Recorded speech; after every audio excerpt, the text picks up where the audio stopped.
ஆண்டவர் சாட்சி கொடுக்க வேண்டும். அப்படிப்பட்ட ஒரு வாழ்க்கைக்கு நம்மை ஒப்புக் கொடுக்க வேண்டும். பொறுமை இல்லாமல் நீங்கள் பேசின ஒரு வார்த்தையின் நிமித்தம் உடைய குடும்பம் இன்றைக்கு உடைந்து கிடக்கிறது அல்லவா? பொறுமை இல்லாமல் நீங்கள் பேசின ஒரு வார்த்தையின் நிமித்தம் உடைய குடும்ப சமாதானம் இன்றைக்கு பாதிக்கப்பட்டிருக்கிறது அல்லவா? பொறுமை இல்லாமல் நீங்கள் பேசின சில வார்த்தைகள் நிமித்தம் இன்னைக்கு குடும்ப உறவுகளிலே விரிசல்கள் உண்டாக்கி இருக்கிறது அல்லவா? யோசித்து பாருங்கள். நீ ஆண்டவரை ஜெபிக்கும் போது ஆண்டவர் மகிழ்ச்சி அடைவாரா? ஆண்டவர் உங்களை குறித்து சந்தோஷப்படுவாரா? ஏன் ஆண்டவரால் உங்களை ஆசீர்வதிக்க முடியவில்லை?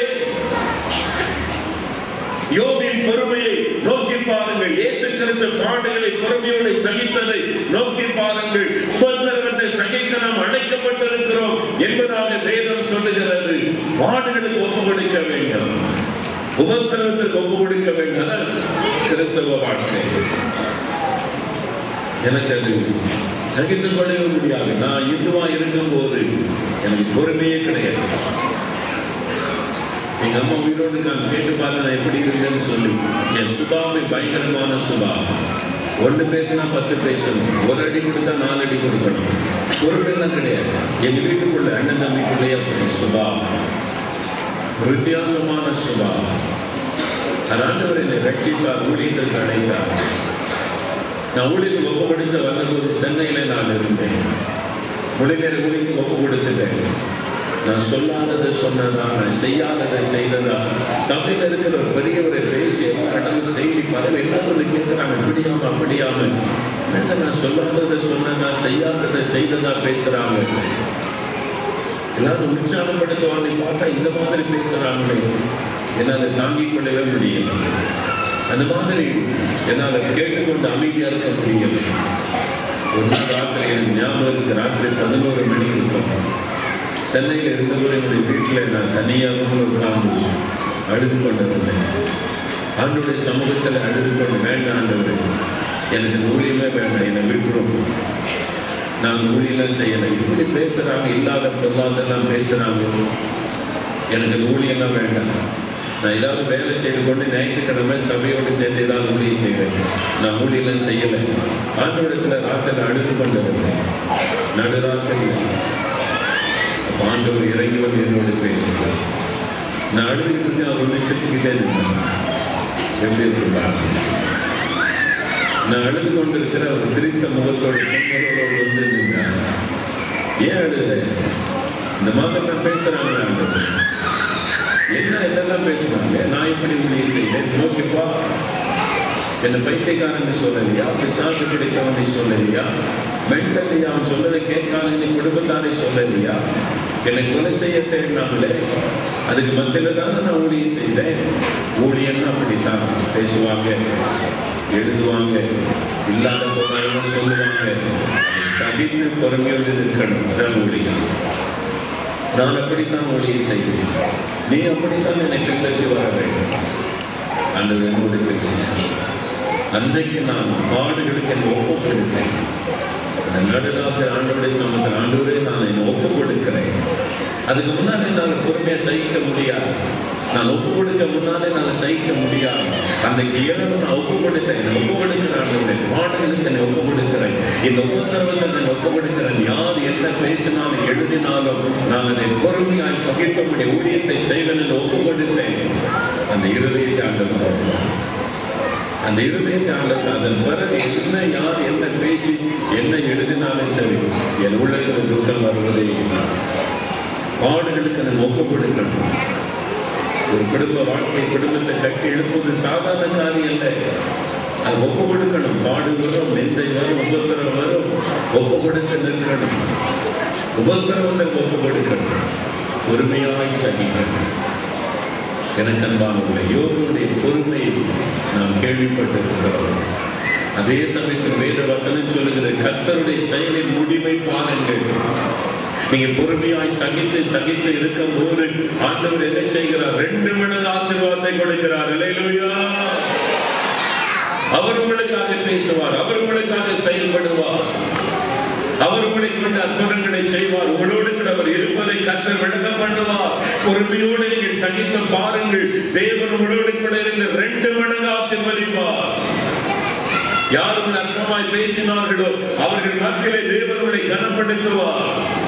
அதனால பாடுகளை கண்டு மனம் சோர்ந்து போகாதிருங்கள். பாடுகளை சகிக்க ஒப்புக்கொடுங்கள். பொறுமையா இருக்க ஒப்புக்கொடுங்கள். யோபு பாடுகளை சகித்து பொறுமையா இருந்ததை போல நீங்கள் ஒப்புக்கொடுங்கள். அவசரப்பட்டு நீங்க பேசினதுனால செய்ததுனால எத்தனை விளைவுகள் நம்முடைய குடும்பத்தில் வந்திருக்கிறது. இன்றைக்கு அதை உணர்ந்து ஒப்புக்கொடுக்கலாம். அப்போ உங்களுடைய வீட்டுக்குள்ள மாற்றம் வரும். உங்களுடைய வாழ்க்கையிலே ஆசீர்வாதமான மாற்றங்கள் வரும். ஆனா என்னைக்குமே ஆண்டவர் பார்த்து கொண்டு சும்மா இருக்க மாட்டாங்க. என்னங்க குட்டை குடிஞ்சிக்கிட்டே இருந்தா அவங்க கொட்டி கொண்டே தான் இருப்பாங்க. கொஞ்சம் இருந்தாலும் சரி, இது உலக மக்கள் பேசுகிறவங்க.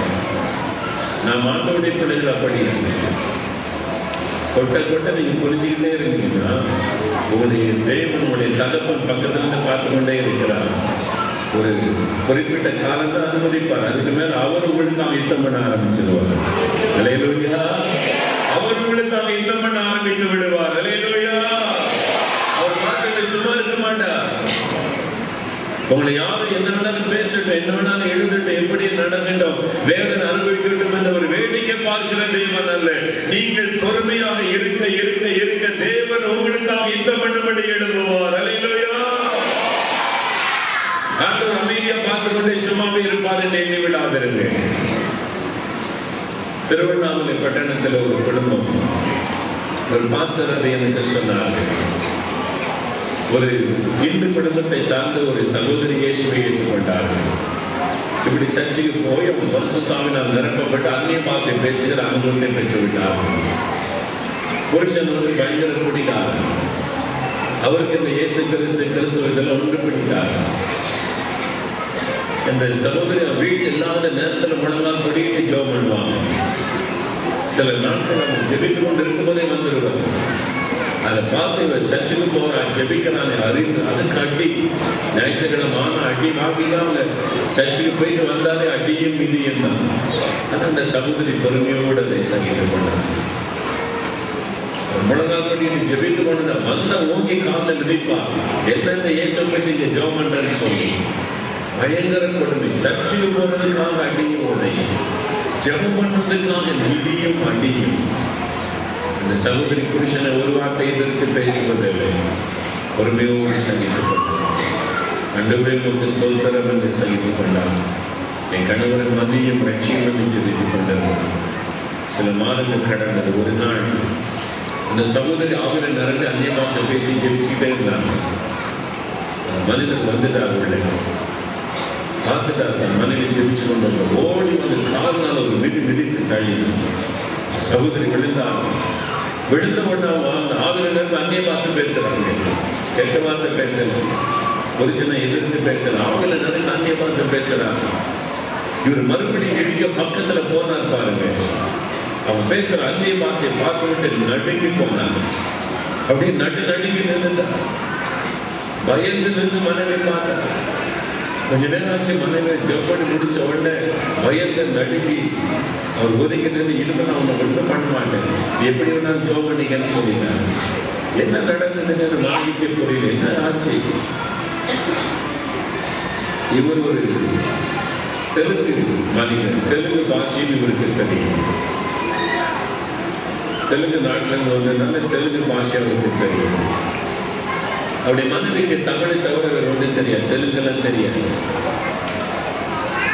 இவருக்கு தான் நல்ல தெலுங்கு தெரியும், அது இவருக்கு தெரியும்.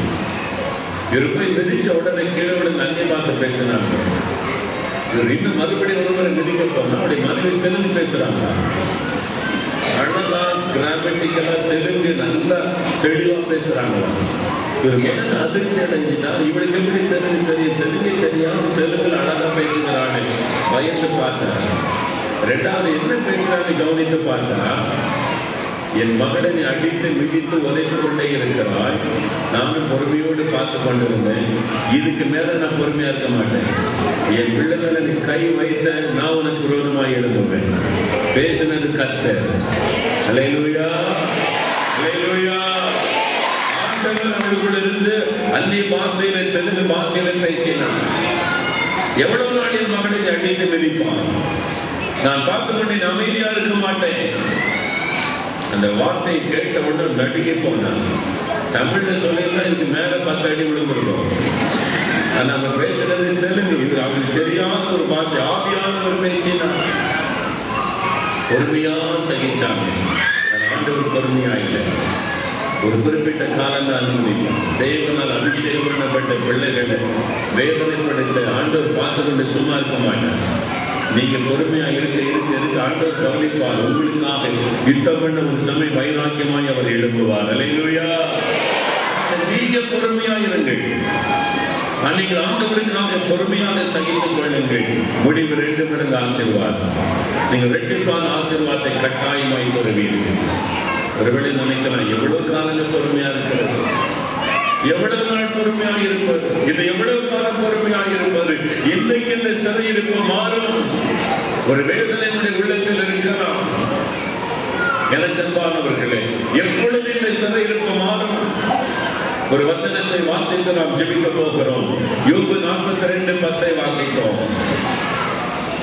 யோபு தன் சிநேகிதருக்காக வேண்டுதல் செய்தபோது கர்த்தர் அவன் சிறையிருப்பை மாற்றினார்.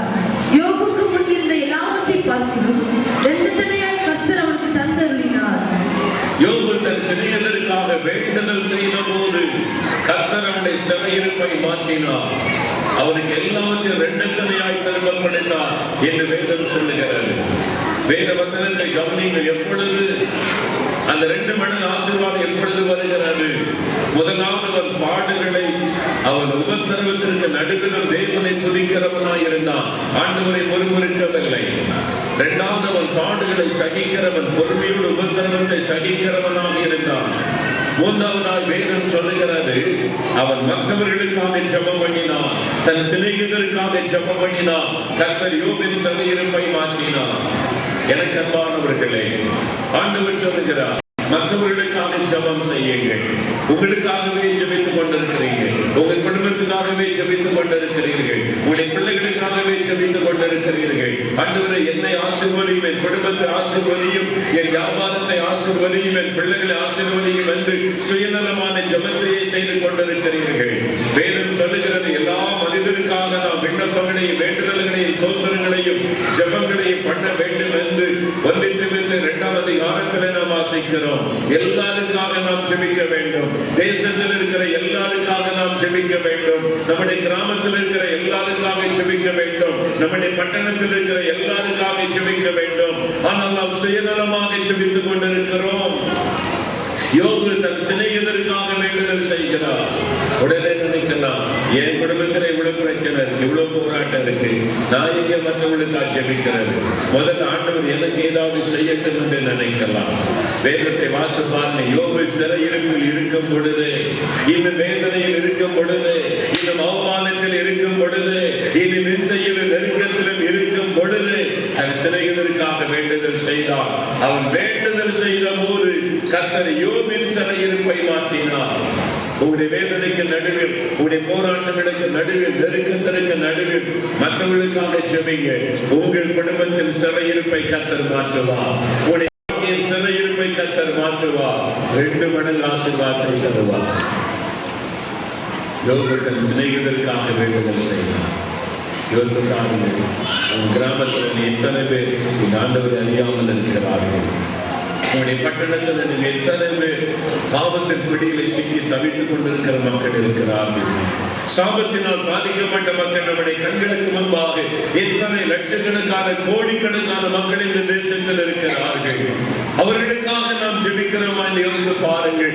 உங்களுக்காக, உங்களுடைய பிள்ளைகளுக்காக, உங்களுடைய சுயநலமாக ஜெபிக்கிற நீங்கள் இந்த தேசத்திலே பாதிக்கப்பட்ட மக்கள், பாவத்தினாலும் சாபத்தினாலும் பிசாசின் பலத்தினாலும் பாதிக்கப்பட்டு கிடைக்கிற மக்களுக்காக திறப்பிலே நின்று ஆண்டவரிடத்தில் ஜெபிக்கிறது உண்டா என்று யோசித்து பாருங்கள். எவ்வளவு நேரம் ஜெபம் செய்கிறீர்கள்? 5 நிமிஷம், ஒரு 10 நிமிடம். கோடிக்கணக்கான மக்கள் நிறைந்த இந்த தேசத்தை கண்ணுக்கே பார்த்து அவர்களுக்காக நீங்கள் ஜெபிக்க ஆரம்பியுங்கள். உங்களுடைய சிறையிருப்பை கர்த்தர் மாற்றுவார். ஒரு கூட்டத்தில் நான் பிரசங்கம் பண்ண போயிருந்தேன். ஒரு ஆலயத்தில் இந்த கூட்டம் முடிந்தது.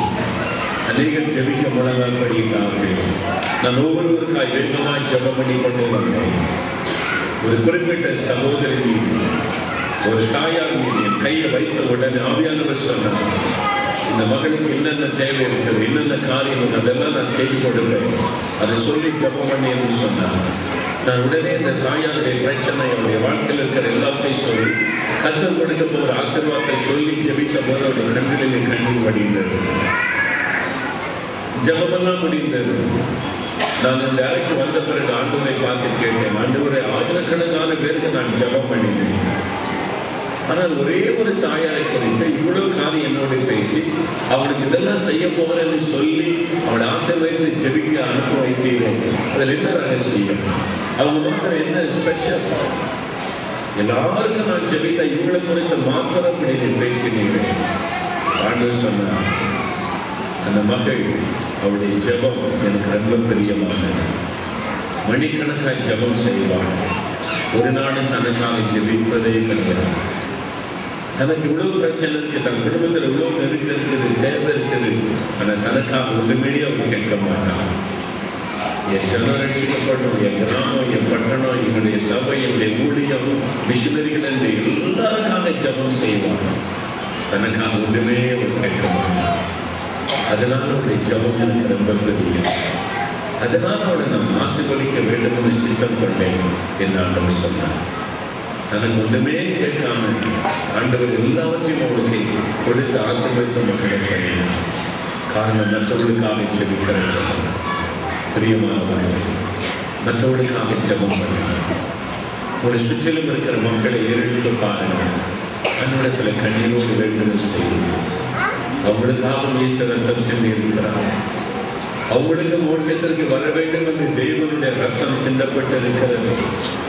அவருடைய பாவங்கள், சாபங்களை இயேசு சிலுவையில் சுமந்திருக்கிறார்கள். அதை நினைத்து அவர்களுக்காக ஜெபியுங்கள். நீங்கள் அப்படி ஜெபிக்கும் போது கர்த்தர் நம்முடைய சிறையில் போய் மாற்றும். இன்றைக்கு ஒரு தீர்மானம் பண்ணுங்கள். ஆண்டவரே, நான் எல்லா சூழ்நிலையும் வைத்திருப்பேன். உபத்திரவத்தில் நான் பொறுமையாக இருப்பேன். நான் மக்களுக்காக ஜெபம் பண்ணுவேன். ஒரு தீர்மானம் பண்ணுங்கள். இன்றைக்கு உங்களுடைய சிறையிருப்பை கர்த்தர் மாற்றுவார். இந்த இடத்தில் கர்த்தருடைய சிறையிருப்பை மாற்றி இன்றைக்கு உங்களுடைய வாழ்க்கையில 2 மடங்கு ஆசீர்வாதம் உண்டாகும். 2 மடங்கு ஆசீர்வாதம். யோபுடைய சரித்திரத்தை நீங்கள் வாசித்தால், கடைசி அதிகாரத்தில் நீங்கள் வாசிக்கும் போது கர்த்தர் யோபின் முன்னிலைமை பார்க்கலும் அவன் பின்னலைமையை ஆசீர்வதித்தார். அவனுக்கு இருந்த ஆடுகள், மாடுகள், ஒட்டங்கள் எல்லாம் 2 மடங்கு ஆசீர்வாதம். மறுபடியும் 10 பிள்ளைகளை தேவன் கொடுத்து அவரை ஆசீர்வதித்தார் என்று வேதம் சொல்லுகிறது. இழந்து போன எல்லாவற்றையும் தேவன் திரும்ப கொடுத்தார். இன்றைக்கு ஆண்டவர் 2 மடங்கு ஆசீர்வதிக்க போகிறார். ரெண்டிப்பான ஆசீர்வாதம் தான். அப்ப ஆண்டவர் அப்படியே தூரை பிச்சுக்கிட்டு எல்லாம் உள்ள போட்டுவாரா? சிலருக்கு வேண்டும். யோபுக்கு 2 மடங்கு ஆசீர்வதித்தாரா? எப்படி அந்த ஆசீர்வாதம் வந்திருக்கும்? அப்படி மந்திர மாதிரி காலையில் ராத்திரி தூங்கிட்டு காலையில் பார்த்தா எல்லாம் ஆடு மாடுகள் எல்லாம் வந்து வீட்டுக்கு முன்னாடி இருந்திருக்குமா? எப்படி அந்த ஆசீர்வாதம் வந்திருக்கும்? யோசித்து பார்த்தீங்களா? நான் யோசித்து பார்த்தேன், எப்படி அந்த 2 மடங்கு ஆசீர்வாதம் வந்திருக்கும்? இவ்வளோ ஆடு மாடுகள் ஒட்டங்கள் எல்லாம் 2 மடங்கா எப்படி வந்திருக்கும்? அப்படி செத்து போனவங்க உயிர் பெற்று திரும்ப வந்துட்டாங்களா? வேத சொல்லாத பிறகு ஆண்டவர் 10 குழந்தைகளை கொடுத்தார். அதே மாதிரி 7 குமாரர்கள் 3 குமாரர்கள் 10 பிள்ளைகள் பிறக்கணும்னா குறைஞ்சது எத்தனை வருஷம் ஆயிருக்கும்? ஒரு வருஷத்துக்கு ஒரு குழந்தைன்னா கூட 10 வருஷம் ஆயிருக்கணும். அவருக்கு ஒரு ரட்சிப்பான ஆசீர்வாதம் கிடைக்க ஒரு 10 வருஷத்தோடு ஆயிருக்கும்.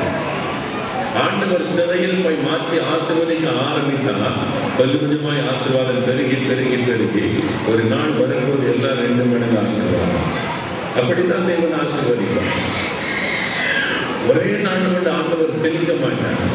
உடைய குழந்தை, சின்ன குழந்தை, ஒரு பாக்கெட் பிஸ்கட்டையும் கொஞ்சம் வாங்கி வச்சுன்னா செத்து போயிடும். ஒன்று ஒன்றாதான் கொடுக்கணும். ஆண்டவர் ஒவ்வொரு ஆசீர்வாதமா தருவார். ஒவ்வொரு ஆசீர்வாதமா தருவார். வேலையிலேயே ஒரு வேலை தருவார். தொழிலையே ஒரு தொழிலை தருவார். நீங்க ஜெபிக்க வீடுலேயே ஒரு நிலம் தருவார். அப்புறம் வீட்டு கட்ட உதவி செய்வார். முதல்ல சைக்கிள் தருவார், அப்புறம் பைக்கு தருவார், அப்புறம் கார் தருவார். ஸ்டெப் பை ஸ்டெப்பா ஆசீர்வதித்து ஆண்டவர் கொண்டு போவார். நீங்க உண்மையா இருந்து ஜெபித்து போக போக போக ஆசீர்வாதம் பெருகிக் கொண்டே இருக்கும். இன்றைக்கு கர்த்தர் சிறையிருப்பை மாற்றி உங்களை ஆசீர்வதிக்க ஆரம்பிக்க போகிறார். 2 மடங்கு ஆசீர்வாதத்தை இன்றைக்கு நீங்க பெற்றுவிட போறீங்க. ஒரு ஏற்ற காலம் வரும்பொழுது உங்களுடைய ஆசீர்வாதம் 2 மடங்கா இருக்கும். அல்லேலூயா. இழந்து போனதை திரும்ப பெற்றுவிட போகிறீர்கள். என்னொன்னு யோசித்து பார்த்தேன். ஆடு மாடெல்லாம் கடன் போட்டு பார்த்தீங்கன்னா அப்படி எல்லாம் டபுளா இருக்கும். 1 அதிகாரத்தில் சொல்லப்பட்டதுக்கும் இந்த 42 அதிகாரம் சொல்லப்பட்ட எல்லாம் 2 மடங்கு அப்படியே இருக்குது. எல்லாம் எண்ணிக்கையில 2 மடங்கு. அப்போ நான் பார்த்து கேட்டேன், 10 பிள்ளைகள் இருந்தாங்க முதல்ல. பிள்ளைகள்ல ரெட்டிப்பான ஆசீர்வாதம் தான், ரெட்டிப்பான ஆசீர்வாதம் கொடுத்து கொண்டாண்டவர். இப்ப 20 பிள்ளைகள் இருக்கணும், 10 பிள்ளைகள் தானே சொல்லி இருக்குது. அதுல மாத்திரம் என்ன ஆண்டவர் 10 பிள்ளைகளுக்கு இருக்கு. அதுல ஒன்று ஸ்பெஷல் ஆசீர்வாதம் இல்லையான்னா ஆண்டவர் எனக்கு சொன்ன அதுல கூட நான் 2 மடங்கு ஆசீர்வாதம் கொடுத்துருக்கிறேன். என்ன ஆசீர்வாதம் வாசிங்க. 15ஆம் வசனம், 42 அதிகாரம் 15ஆம் வசனம். தேசத்தில் எங்கும் யோபின் குமார்த்திகளைப் போல் சௌந்தரியமான பெண்கள் காணப்படவில்லை. தேசத்தில் எங்கும் யோபின் குமாரத்திகளைப் போல சௌந்தரியமான பெண்கள் காணப்படவில்லை. அப்ப அந்த தேசத்திலேயே அழகான பெண்கள் யாருதான்? யோபுடைய பிள்ளைங்க தான். என்ன சௌந்தரியம், என்ன அழகு பாருங்க. எல்லாரும் ஆச்சரியப்படும்படி கர்த்தர் பிள்ளைகளை ஆசீர்வதித்தார். அது தேவன் பிள்ளைகளுக்கு கொடுத்த ஆசீர்வாதம். சௌந்தரியத்தை ஆண்டவர்கள் தேசம் எங்கிலும் யோபின் குமாரத்திகளைப் போல சௌந்தரியமான பெண்கள் காணப்படவில்லை. அந்த விதத்திலே கர்த்தர் பிள்ளைகளை கர்த்தர் ஆசீர்வதித்தார். 2 மடங்கு ஆசீர்வாதம் உங்களை கர்த்தர் ஆசீர்வதித்தார். இன்றைக்கு ஆசீர்வதிக்க போகிறார். உங்களுடைய சிறையிருப்பை மாற்றி ஆண்டவர் ஆசீர்வதிக்க போகிறார். நாம் ஜெபிக்கும்படியாக இழந்து நிற்போம். ஜெபம் பண்ணுவதற்காக எல்லாரும் நாம் இழந்து நிற்போம். தேங்க்யூ. முக்கியமான நேரங்கள் எல்லாரும் ஜெபத்தோடு தேவ சமூகத்தில் எழுந்து நிற்போம். யாரும் பேச வேண்டாம். இதுதான் நாம் சிறையிலிருந்து விடுதலை பெறுகிற நேரம், 2 மடங்கு ஆசீர்வாதத்தை பெறுகிற நேரம். அதற்காக ஆண்டவர் மத்தியிலே பிரசன்னமாகி இருக்கிறார். இன்றைக்கு இடத்தினுடைய சிறையிருப்பை கர்த்தர் மாற்றப் போகிறார். 2 மடங்கு ஆசீர்வாதத்தை பெறப்போகிறார். இந்த சிறையிருப்பை கர்த்தர் மாற்றப் போகிறார். இந்த நாள் 2 மடங்கு ஆசீர்வாதத்தை பெறுகிற நாள். இரட்டிப்பான நன்மையை பெற்றுவிடப் போகிறீர்கள். 2 மடங்கு ஆசீர்வாதத்தை தேவனுடைய தரப்போகிறார். இந்த சிறையிருப்பை மாற்றப் போகிறார். கடன் பிரச்சனை என்கிற சிறையிருப்பு, பயம் என்கிற சிறையிருப்பு, வியாதி என்கிற சிறையிருப்பு, நிந்தைகள் என்கிற சிறையிருப்பு, அவமானம் என்கிற சிறையிருப்பு, நஷ்டம் என்கிற சிறையிருப்பு, கடன் பிரச்சனை என்கிற சிறையிருப்பு, எல்லா சிறையிருப்பையும் ஆண்டவர் உடைத்தறிய போகிறார். ஹல்லேலூயா. இதனுடைய சிறையிருப்பை மாற்றுகிற ஒரு நாள். நீங்கள் நிற்கக்கூடிய ஆசீர்வாதத்தை சுதந்திரிக்கிற ஒரு நாள். Thank you, Jesus. Thank you, Jesus. Thank you, Lord.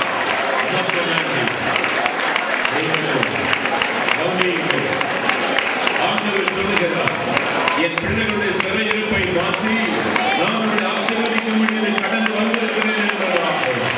இன்னைக்கு உங்கள் குடும்பத்தில் எல்லா சிறையிருப்புகளும் மாறப்போகிறது.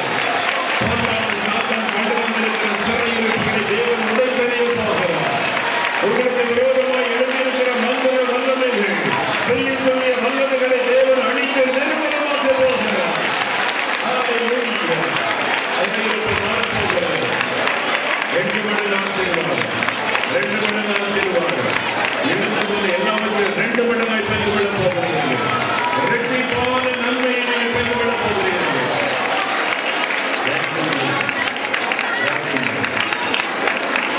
அதற்காக நான் ஜெபிக்க முன்பாக ஆவியானவர் சொல்லுகிறவர்கள் சில நிமிட நேரம் குறிப்பாக நம்ம சில காரியங்களை ஜெபிக்க போகிறோம். யோபு தன்னுடைய இழப்பிலும் அவமானத்திலும் கர்த்தரை ஸ்தோத்திரம் பண்ணினார். ஆண்டவரை முறுமுறுக்கவில்லை, ஆண்டவரை குறை சொல்லவில்லை. இந்த ஆண்டவரை துக்கப்படுத்தினர் உண்டல்லவா மகளே, ஆண்டவரை துக்கப்படுத்தினர் உண்டல்லவா. வாயை வார்த்தைகளினால் அவரை துக்கப்படுத்தினார். எனக்கு ஏன் வெற்றி கிடைக்கல, எனக்கு ஏன் இவ்வளவு மார்க்கம் கிடைக்கல, நான் ஜெபம் பண்ணதை ஆண்டவர் ஏன் அதை செய்யல. ஆண்டவரையே நீ சந்தேகப்பட்டாய், ஆண்டவரையே நீ கேள்வி கேட்டாய். இது விட மரித்துதான் நல்லது, செத்து போனால் நல்லது என்று நீ ஆண்டவரை முறுமுறுக்கவில்லையா? இதை விட நான் செத்து போய் ஆண்டவரை என்று சொல்லவில்லையா? ஆண்டவர் உங்களை குறித்து துக்கப்படுகிறார்.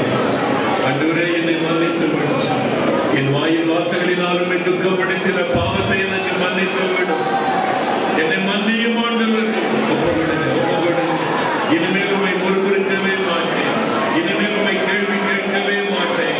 இனிமேல் என் வாழ்க்கையில என்ன நடந்தாலும் கர்த்தருக்கு ஸ்தோத்திரம் என்று சொல்லுவேன். என்ன நடந்தாலும் ஆண்டவருக்கு ஸ்தோத்திரம் என்று சொல்லுவேன். இது நான் கேள்வி கேட்க மாட்டேன், ஆண்டவரை முறுமுறுக்க மாட்டேன், ஆண்டவருடைய உள்ளத்தை வார்த்தைகளுக்கு ஒப்புப்படுத்த மாட்டேன். ஒப்புப்படுங்க. ஆண்டவர் என்னோடு பேசினார், என் பாவத்தை எனக்கு உணர்த்தினார், என் தவறை எனக்கு உணர்த்தினார். என் வாயில் வார்த்தைகளை நான் ஆண்டவரை துக்கப்படுத்தி விட்டேன். இன்னைக்கு இந்த ஒப்புக்கொடுக்கிற நண்பர்கள் இருக்கிற இடத்திலே வளர்கிறத உயர்த்தலாம். உங்களுடைய ஆண்டவரிடத்தில் அறிக்கை செய்து அர்ப்பணிப்பதற்கு அடையாளமாக என் முறுமுறுப்பை ஆண்டவர் மன்னிக்க வேண்டும். ஆண்டவரே, நான் முறுமுறுத்து வேதனைப்பட்டு விட்டேன், ஆண்டவரை வேதனைப்படுத்தி விட்டேன். அந்த பாவம் மன்னிக்கப்பட வேண்டும் என்கிறவர்கள் மனதுகளை உயர்த்தலாம். இனிமேல் ஒரு நாடு நான் முறுமுறுக்க மாட்டேன் ஆண்டவரே என்று சொல்லி என்னை மன்னியும் ஆண்டவர். இனி ஒரு நாடு நான் உண்மை முறுமுறுக்க மாட்டேன், என்னையே நான் உமக்கு ஒப்புக் கொடுக்கிறேன். ஆண்டவரே, என்னை மன்னியும், என்னை மன்னியும், என்னை மன்னித்து விடும், என் வாயின் வார்த்தைகளை மன்னித்து விடும். இதை சந்தோஷப்படுகிறார். அவருடைய ரத்தத்தை வல்லமையுடைய கழுவுகிறது. தகப்பனே, இரக்கம் உள்ளவரே, உம்முடைய பிள்ளைகளுடைய பாவங்களை மன்னிப்பீராக. ஒருவரினால் செய்த பாவத்தை மன்னிப்பீராக. முறுமுறுப்பினால் செய்த பாவத்தை மன்னிப்பீராக. வாயின் வார்த்தைகளினால் உம்மை துக்கப்படுத்தின அந்த பாவத்தை மன்னிப்பீராக. ஆண்டவரே, உம்முடைய ரத்தத்தினால் கழுவுவீராக. இப்பொழுதே நானும் இறங்குவீராக. இனிமேல் முறுமுறுக்காதபடி காத்துக்கொள்வீராக. ரத்தம் கழுவுகிறதற்காய் ஸ்தோத்திரம். நீ சுத்திகரிக்கிறதற்காக உமக்கு ஸ்தோத்திரம்.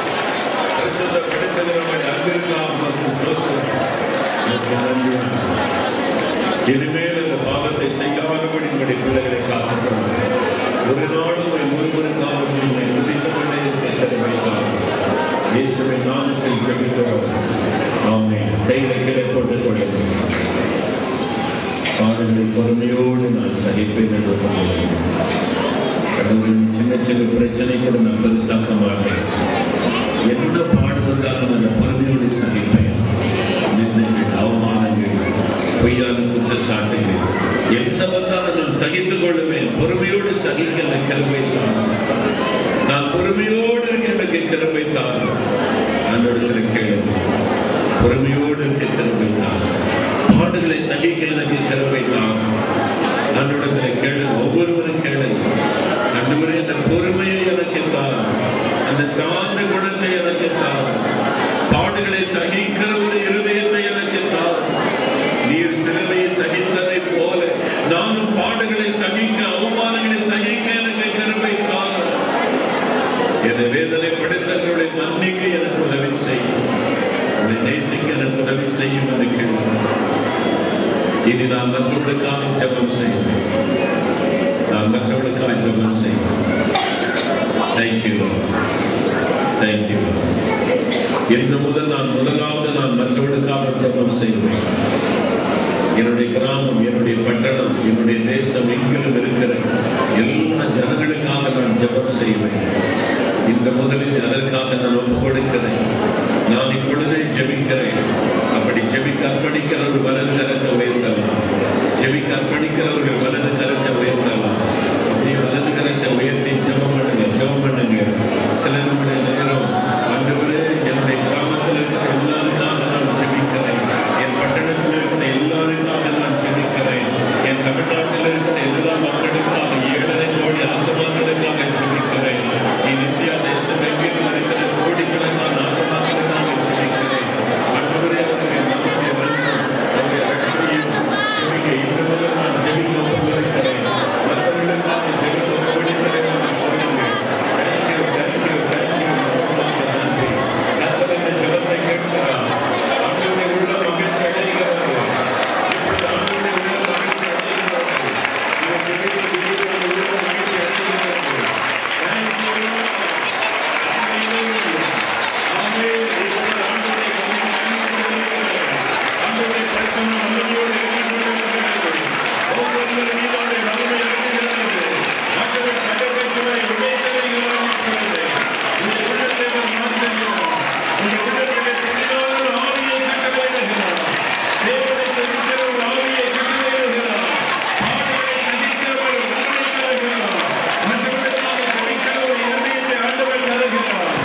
மற்றவர்களுக்காக ஜெபிக்கிற பாரத்தை உண்டாக்குவீராக. இதோடைய வல்லமை இறங்குகிறதற்காக நன்றி. வல்லமை இறங்கிக் கொண்டிருக்கிறதற்காக நன்றி. ஒவ்வொருவர் மீது வல்லமை இறங்கிக் கொண்டிருக்கிறதற்காக நன்றி. உமக்கு நன்றி. இந்த பிள்ளைகள் தங்களை அர்ப்பணித்தபடியா இப்பொழுது சிறையிருப்புகள் மாறுவதாக. சிறையிருப்புகள் மாறுவதாக. யோபின் சிறையிருப்பை மாற்றின தேவனே, இயேசுவின் நாமத்தினாலே எல்லா சிறையிருப்புகளும் மாறுவதாக. பொல்லாத சாத்தான் கொண்டு வந்திருக்கிற சிறையிருப்புகள் அந்த கட்டு அவிழ்க்கப்படுவதாக.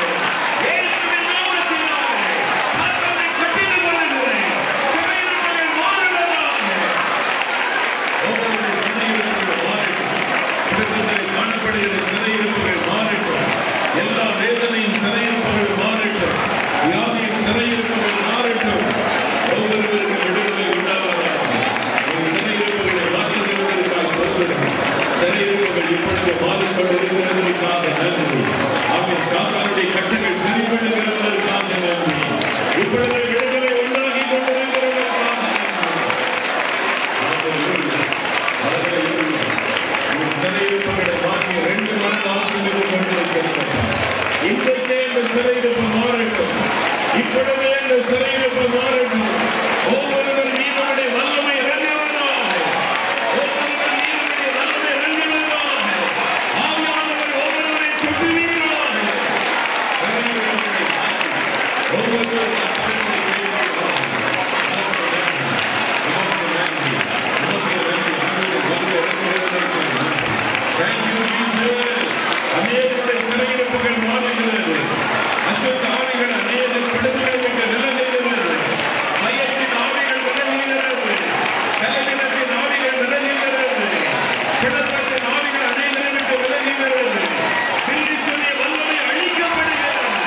சாத்தானுடைய வல்லமை அழிக்கப்படுகிறது. பல குடும்பங்களுக்கு விரோதமாக எடுத்திருக்கிற சாத்தானுடைய வல்லமை இயேசுவின் நாமத்தில் அழிக்கப்படுகிறது. இப்பொழுது உங்கள் அக்கினி இறங்குவதாக. சாத்தானுடைய கிரியைகள் அழியப்படுகிறது. நீங்கள் ஜனங்களுக்கு விரோதமாக எழுதக்கூடிய பொல்லாத ஆவிகளுடைய வல்லமை அழிவதாக. Thank you, Jesus. Thank you, Jesus. Thank you, Lord. Thank you, Lord.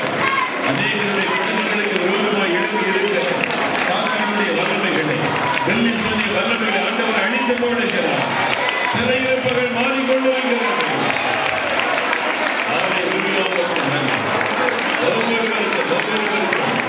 விடுதலை கொடுத்துக் கொண்டிருக்கிற அன்பிற்காக நன்றி. இன்றையோட சிறையிருப்புகள் மாறும். உன்னுடைய பிள்ளைகளை ஆசீர்வதிக்கணும். 2 மடங்கு ஆசீர்வதிக்கணும். இழந்து போன எல்லாவற்றையும் திரும்ப கொடுப்பீங்க. இழந்து போன எல்லாவற்றையும் திரும்ப கொடுப்பீங்க. 2 மடங்காய் கொடுப்பீராக. இரட்டிப்பாய் கொடுப்பீராக. ஒவ்வொரு ஆசீர்வாதங்களும் இரட்டிப்பாய் கொடுப்பீராக. நீ தருகிறீர் அதற்காக நன்றி. நீ தந்து கொண்டிருக்கிறீர் அதற்காக உமக்கு நன்றி. ஒருவருக்கு ஸ்தோத்திரம் என்று ஆண்டவரை மகிமைப்படுத்துங்கள். ஆண்டவருடைய கருமையின் அற்புதத்தை உடைக்க செய்கிறது. கர்த்தருக்கு ஸ்தோத்திரம் உண்டாவதாக. அமுதா, ஆண்டவருடைய கரங்களை தொடுகிறது. அமுதா, உடைய குடும்பத்தில் காணப்படுகிற போராட்டங்கள், நெருக்கங்களை நிமித்தம் மனம் உடைத்து வந்தீர்கள். இன்னைக்கு பாடுகளை பொறுமையோடு சகிக்கு ஒப்புப்படுத்த முடியுமா? உடைய குடும்பத்திற்குள்ளே தேவன் சமாதானத்தை ரட்சிப்பையும் கட்டளையிடுகிறார். உடைய கண்ணீரை ஜபம் கேட்கப்பட்டது. அமுதா, இன்று முதல் உடைய வீட்டிற்குள்ளே மாற்றங்களை காண்பீர்கள். உடைய சரீரத்திலே காணப்படுகிற பலவீனத்தின் கட்டுகளை ஆண்டவர் அறிந்து போடுகிறார். இன்று முதல் நல்ல சுகத்தை நீங்கள் காண்பீர்கள். இயேசுவுக்கு ஸ்தோத்திரம் என்று மகிமைப்படுத்த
மாறுகிறது.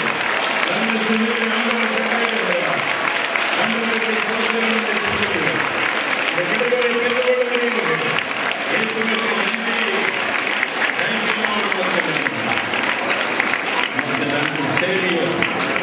சேவியர் ஆண்டவருடைய கரங்கள் மீது இறங்கி வருகிறார். இயேசுவை நேசிக்கிறபடியால் அவரை தொடுகிறார். இன்றைக்கு உங்களுடைய ஆண்டவருக்கு நீங்கள் அர்ப்பணித்தபடியால் அவர் விடுதலை தருகிறார். வந்திருக்கப்பட்ட சில பொருட்களை கூட நீங்கள் நம்பி வைத்திருக்கிறீர்கள். அவைகளை எல்லாம் தூக்கி எறிந்து போடுங்கள். கர்த்தரை மாத்திரம் சார்ந்து கொள்ளுங்கள். இந்த முதல் உங்களுடைய சிறையிருப்பு மாறுகிறது. இனிமேல் வாழ்க்கையில நன்மையான காரியங்கள் நடப்பதை காண்கிறது. கர்த்தருடைய சத்தத்தை கேட்கிறதற்காக ஆண்டவருக்கு நன்றி சொல்லுங்கள்.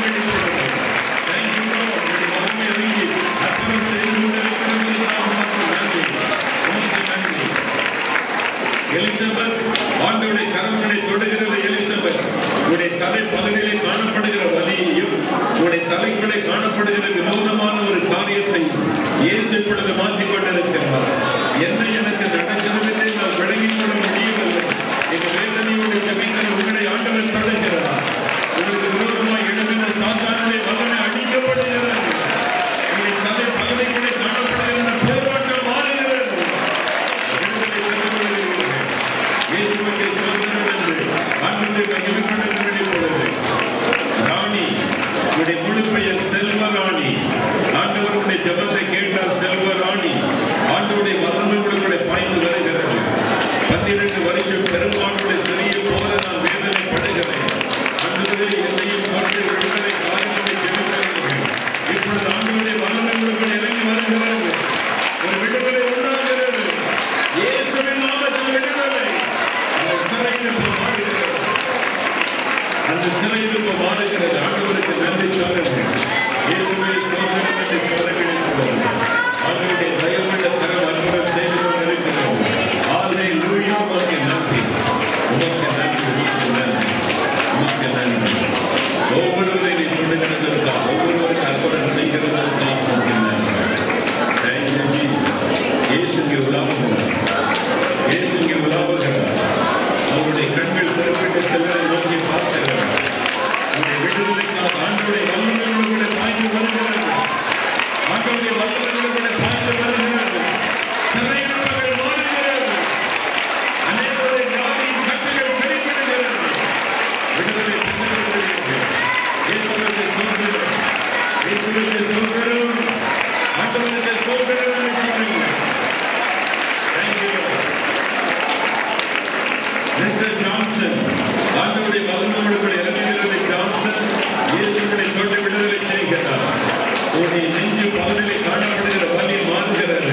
இந்த மரண பயத்திலிருந்து ஆண்டவருக்கு விடுதலை தருகிறார். இந்த விடுதலை பெற்றுக் கொள்ளுங்கள் இயேசுவின் நாமத்தில்.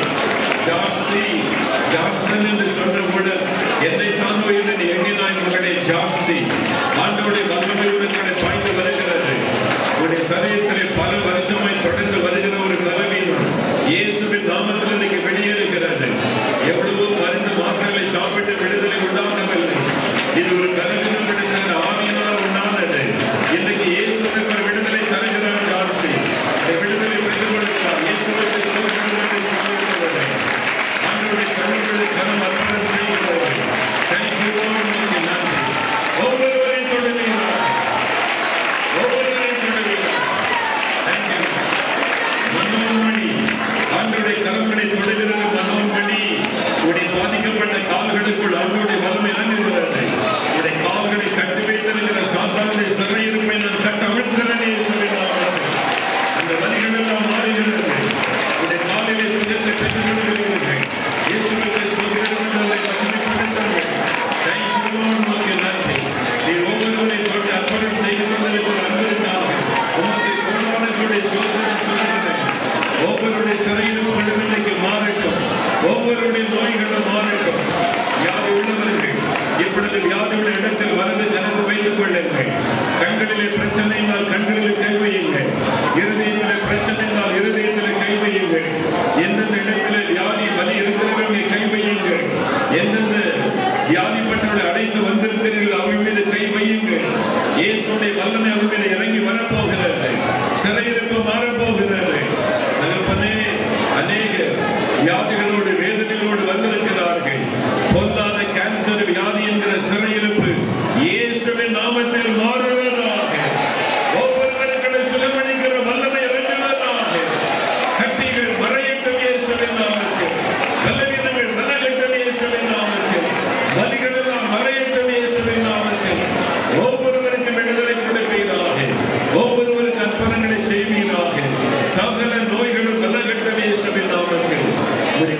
தொட்டு அற்புதம் செய்கிற உங்களுடைய அன்பிற்காக உமக்கு நன்றி. பிரபாகர் ஆண்டவருடைய கரங்களை தொடுகிறது. பிரபாகர் எனக்கு அன்பான வாலிப தம்பி பிரபாகர், தேவன் உங்களை தெரிந்து கொள்ளவில்லையா? ஆண்டவருடைய நாமத்தை மகிமைப்படுத்த அவருடைய ஊழியத்தை நிறைவேற்ற கர்த்தர்களை தெரிந்து கொண்டிருக்கிறாரே. ஆண்டவருடைய கரங்கள் மீது இறங்கி வருகிறது. இன்னைக்கு தேவனுடைய பலப்படுத்துகிறார். இனி வரும் நாட்களில் அவருடைய நடத்த போகிற பாதை வித்தியாசமாக இருக்க போகிறது. ஆண்டவர் உங்களை கொண்டு அநேகருக்கு விடுதலை கொடுக்க போகிறார். அதற்காக தேவன் தன்னுடைய நீதியின் வலது கரத்தை உங்கள் மீது வைக்கிறார். இந்த நாள் முதல் உங்களுடைய வாழ்க்கை வித்தியாசமாய் மாறுகிறது. இரட்டிப்பான ஆவியின் வல்லமைகளை தேவன் உங்களுக்கு அருளை செய்கிறார். வல்லமையோடு பயன்படுத்த போகிறதற்காக தேவனை துதித்து மகிமைப்படுத்த வெளிப்படுகிறேன். கர்த்தர் செய்கிற அப்படி மகிமையான காரியத்திற்காக நன்றி. செல்லதுரை இயேசுடைய கரங்களை தொடுகிறது. செல்லதுரை உங்களுடைய சரீரத்தில் கை கால்களில் காணப்படுகிற உளைச்சல்கள் வலிகள் எல்லாம் மாறுகிறது. ஆண்டவருடைய பூரண சுகத்தை தருகிறார். ஆண்டவர் இந்த சிறையிருப்பை மாற்றினபடியினால் ஆண்டவருக்கு நன்றி சொல்ல வெளிப்படுகிறேன். இயேசுவுக்கு ஸ்தோத்திரம் என்று சொல்லுங்கள். அவருடைய தடுப்புகளால் குணமாகிறீர்கள். ஞான புஷ்பம் இயேசுடைய கரங்களை தொடுகிறது. ஞான புஷ்பம் உடைய ஜெபம் கேட்கப்பட்டது. உடைய குடும்பத்தில் சிறையிருப்புக்காக நீங்கள் ஜெபிக்கிறீர்கள். உடைய குடும்பத்திற்கு விரோதமாக எழும்பின மந்திர வல்லமைகளை ஆண்டவர் இன்னைக்கு அழித்து போடுகிறார். இன்னைக்கு உடைய குடும்பத்தில் சிறையிருப்பு உங்கள் நிமித்தம் மாறுகிறது. இன்று முதல் உடைய வீட்டுக்குள்ளே மாற்றத்தை காண்பீர்கள். இயேசுவுக்கு ஸ்தோத்திரம் என்றவரை மகிமைப்படுத்துங்கள். ஆண்டவர் இயேசு ஜபத்தை கேட்டால் மகளே விமலா, மனமுடைந்து வந்திருக்கிறீர்கள். என் வாழ்க்கையில ஒரு நன்மையும் இல்லை. இதுவரை வாழ்ந்ததெல்லாம் கண்ணீரின் வாழ்க்கைதான். இனிமேலாவது எனக்கு ஒரு நன்மை நடக்குமா என்ற எதிர்பார்ப்போடு வந்தீர்கள் விமலா. உடைய ஜபம் கேட்கப்பட்டது. ஆண்டவர் சொல்லுகிறார், என் மகளே, இதோ நான் சகலத்தை புதிதாக்குகிறேன். இதில் நான் சகலத்தை புதிதாக்குகிறேன். இனிமேல் ஒரு வாழ்க்கையில புதிய நன்மைகளை நீ காண்பாய். உங்களுக்கு சொல்லுகிறார், சிறையிருப்பை கர்த்தர் மாற்றி ஆசீர்வதிக்கிறார். ஆண்டவருக்கு நன்றி என்றவரை மகிமைப்படுத்துங்கள். ஜெயராஜ் இயேசுவை தொடுகிறார். ஜெயராஜ் இருதயம் பாதிக்கப்பட்டு வந்திருக்கிற ஜெயராஜ், மரண பயத்தோடு வந்திருக்கிற ஜெயராஜ், இயேசுடைய கரங்களை தொட்டுடைய இருதயத்தை புதிதாய் மாற்றுகிறது. அவருடைய தழும்புகளால் நீங்கள் சுகம் அடைகிறீர்கள். இயேசுவுக்கு ஸ்தோத்திரம் என்று சொல்லுங்கள். Thank you Lord. ஆண்டவர் ஒவ்வொருடைய சிறையிருப்பை மாற்றிக் கொண்டிருக்கிறார். அநேகம் சுகமாக்கப்பட்டு விட்டீர்கள். உடைய நோய்கள் மறைந்து விட்டது. அசுத்தாவினுடைய வல்லமை அழிக்கப்பட்டு விட்டது. இன்று முதல் உடைய வீட்டுக்குள்ளே மாற்றங்களை காண்பீர்கள். ஹல்லேலூயா, ஹல்லேலூயா. வீட்டுக்குள்ளே மாற்றங்களை நீங்கள் காண்பீர்கள். சாத்தான் கொண்டு வந்த சிறையிருப்பு கனவுகளை தேவன் உடைத்தறிந்திருக்கிறார். அநேகத்தை வாழ்க்கையில் கவனியுங்கள். ஆவியானவர் சொல்லுகிறார், ஆவிக்குரிய வாழ்க்கையில் உள்ள போராட்டத்தினால் மனம் சோர்ந்து வந்திருக்கிற பலரை ஆண்டவர் எனக்கு காண்பிக்கிறார். என்னால் ஜெபிக்க முடியலை, வேதத்தை தியானிக்க முடியல, ஆவியில நான் மகிழ்ந்திருக்க முடியலை, ஏதோ ஒரு தடை. அதனால மனம் சோர்ந்து பலரின் இடத்தில் இருக்கிறீங்க. ஆண்டவர் சொல்லுகிறார், பிசாசு கொண்டு வந்த ஒரு சிறையிருப்பு தடை மாறணும் சொல்லுங்க. அப்படிப்பட்ட போராட்டத்தில் இருக்கிறவங்க மாத்திரம் வலதுகரம் வைத்தீர்கள். உங்களுக்காக நான் செபிக்க போகிறேன். அப்படிப்பட்ட போராட்டத்தில் இருக்கிறவங்க மாத்திரம் கரங்களை உயர்த்தணும், வலதுகரத்தை உயர்த்தணும். தகப்பனே, இதோடைய பிள்ளைகளுடைய விடுதலைக்காக நான் செபிக்கிறேன். இந்த பிள்ளைகளுடைய வாழ்க்கையில் ஆவியினுடைய வாழ்க்கைக்கு விரோதமாக எழுப்பி இருக்கிற சாத்தானுடைய வல்லமை அழிக்கப்பட வேண்டாம். அந்த சிறையிருப்பை இன்றைக்கோடு விலகட்டும் இயேசுவின் நாமத்தில். உற்சாகமான ஆவி ஒவ்வொருவரையும் நிரப்ப வேண்டும் என்று நான் சொல்கிறேன். அச்சனைவர்கள் மீது இறங்குவதாக சாத்தானுடைய வல்லமை அழியட்டும் இயேசுவின் நாமத்தில். விடுதலை உண்டாகட்டும். இந்த நாள் முதல் ஜெபிக்கும்படியான பொது திறமைகளை வல்லமை அருளை செய்யும். இன்று முதல் அந்த ஆவிக்குரிய வாழ்க்கையில் மாற்றத்தை ஆண்டவர் கட்டளை இடுகிறதற்காக அப்படியே ஆசீர்வாதம் இயேசுவின் நாமத்தில். இயேசுவின் நாமத்தில் கைகளை கீழே போட்டுள்ளது. மிகவும் மனமுடைந்து போரும் கர்த்தாவே, என்னை எடுத்துக்கொள்ளும். போரும், நான் வாழ்ந்தது போரும். போரும் கர்த்தாவே, என்னை எடுத்துக்கொள்ளும். மனமுடைந்து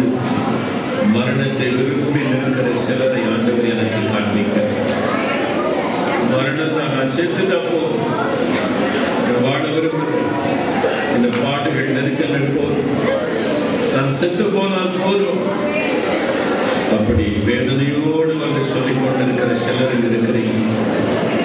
ஆவியானவர் எனக்கு சொல்லுகிறார், நீங்க மரணத்தை விரும்பி இருக்கிறீங்க. ஆண்டவர் இன்றைக்கு உங்களுக்கு ஒரு விடுதலை கொடுக்கிற வாழ வைப்பேன் என்று சொல்லுகிறார்.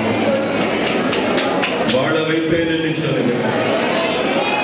உங்களுடைய அந்த வேதனையை மாற்றிவிட வாழ வைப்பேன் என்று கர்த்தர் வாக்களித்தார். ஆண்டவருடைய உழைந்த உடனே கண்டார், கர்த்தரை கண்டார்.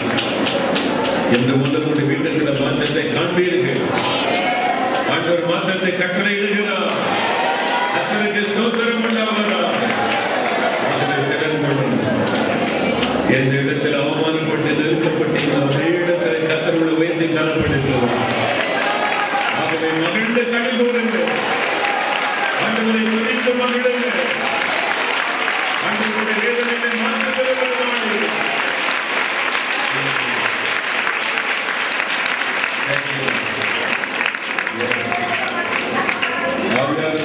சொல்லுகிறார். இங்க இருக்கிற சிலருடைய இடத்தில் வந்திருக்கிற போராட்டம் மரண போராட்டம்.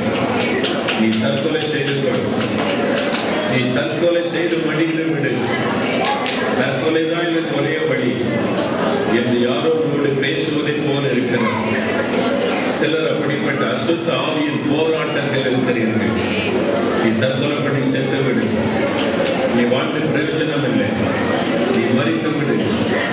அந்த எண்ணத்தை முன்கொடை கொண்டு வந்து சிலரோடு யாரோ பேசுவதை போல இருக்கிறது. நீ சென்றது அதுதான் ஒரே வழி என்று சொல்லி இப்படிப்பட்ட போராட்டத்தோடு இருக்கிற சில சகோதர சகோதரிகளை ஆண்டவர் எனக்கு காண்பிக்கிறார்.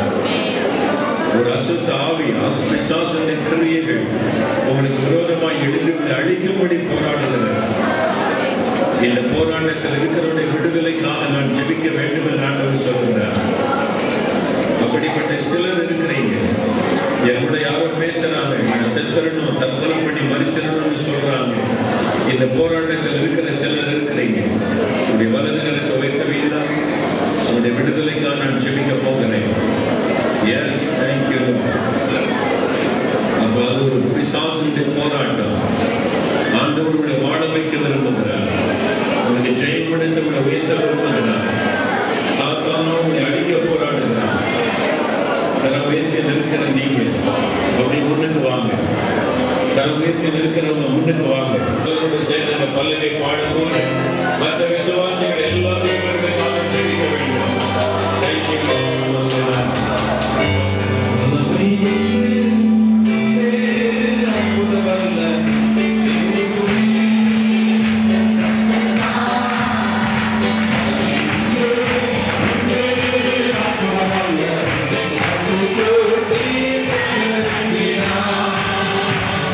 Thank you.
ஆசீர்வாதம் உண்டாகட்டும். இரட்டிப்பான ஆவியின் வரமிழகம் மீது உண்டாவதாக. நல்லமையோடு பயன்படுத்தும். அவருடைய குடும்பங்களை ஆசீர்வதி, பிள்ளைகளை ஆசீர்வதி. அவருடைய பண பிரச்சனைகளை கர்த்தர் மாற்றி, கடன் பிரச்சனைகளை மாற்றி என் செழிக்க பண்ணுவீர்களாக. இழந்தவன் எல்லாவற்றையும் திறந்தார். 2 மடங்கு ஆசீர்வதித்து விட்டதற்காக சொல்கிறார். நாங்கள் பெற்றுக் கொண்டோம் என்று விசுவாசிக்கிறோம். பெற்றுக் கொண்டோம் என்று விசுவாசிக்கிறோம். இந்த அற்புதங்களை பெற்றுக் கொண்டோம் என்று விசுவாசிக்கிறோம். இயேசுவின் நாமத்தில் ஜெபிக்கிறோம் பிதாவே. ஆமென்.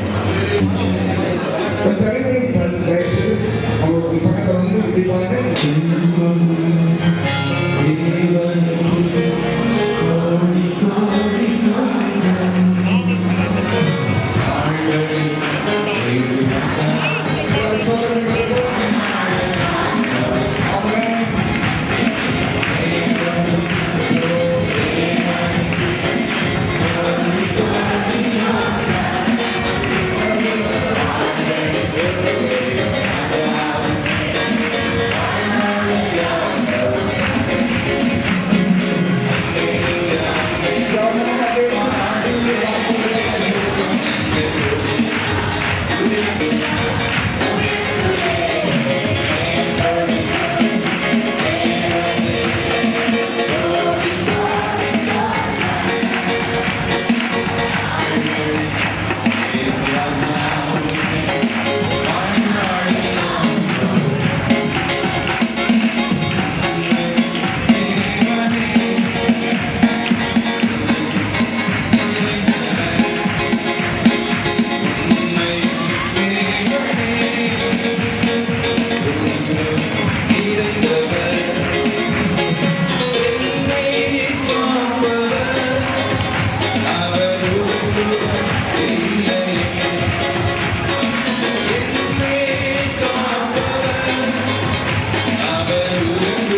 அவர் பிதாவே